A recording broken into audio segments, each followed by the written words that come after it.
Sports for Real with Coach Hall. Week 2 of the NFL season wrapped up last night, and it was far better than the first week. Why? Because a lot of teams seem to be skipping a beat, and I think there's good reason for that. The NFL, after years of playing 4 preseason games, switched over to 3 games, but they added a 17th regular season game. That changed a lot for a lot of teams, and you can tell, being that this is second year, that a lot of teams are still having difficulties with that. Well, what do I mean by that? Well, before I can explain that, let me go back a little bit. Before, when they had the 4 preseason games, teams will play their stars gradually up until the 3rd game. Then in the 3rd game, stars will play into the second half. Now that you have a new model, players are not even playing preseason games, some of the stars, and then their first full action is when they start playing regular season games. And you can see the effect. Look at Joe Burrow. He's been struggling mightily since his injury, trying to get back into shape.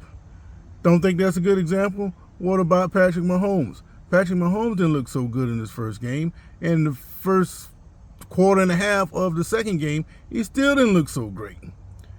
And I think Aaron Rodgers, by not playing in the preseason game, that led to his injury in the first, 4 plays he had, however many he had that first game.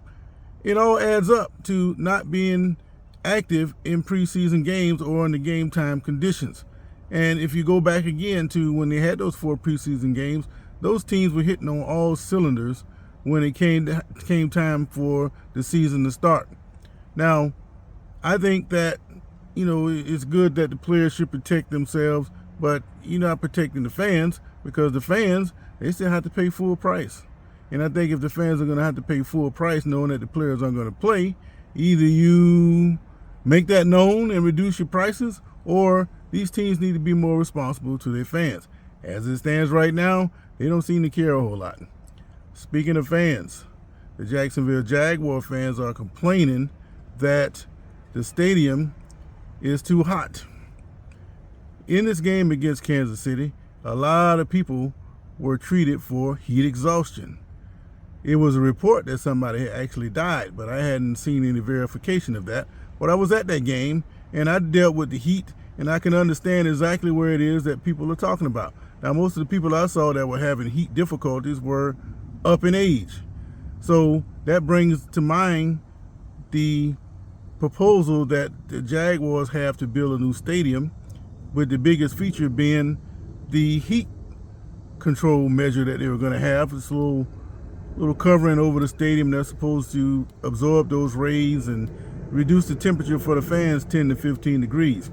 That would have been a welcome addition yesterday.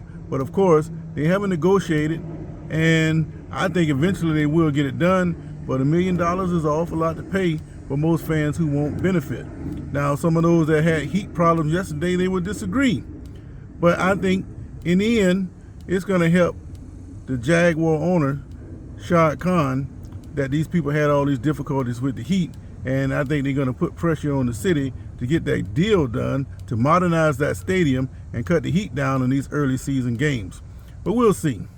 What do you think about all of that? But that's just my 2 cents on that. So again, the NFL, I think they should make their players play into that 3rd preseason game so they can get into the playing groove before the season actually starts. Then you won't have struggles like what you're seeing with Joe Burrow and the injuries that you're seeing with Aaron Rodgers. I think it'll make a big difference. And the Jaguars, yes, they need to do something about that heat. I think what they should have proposed was probably putting a dome stadium in. That would probably work better. But as it stands right now, that heat situation is actually going to help the owner get what he wants out of the city of Jacksonville. Sports for Real.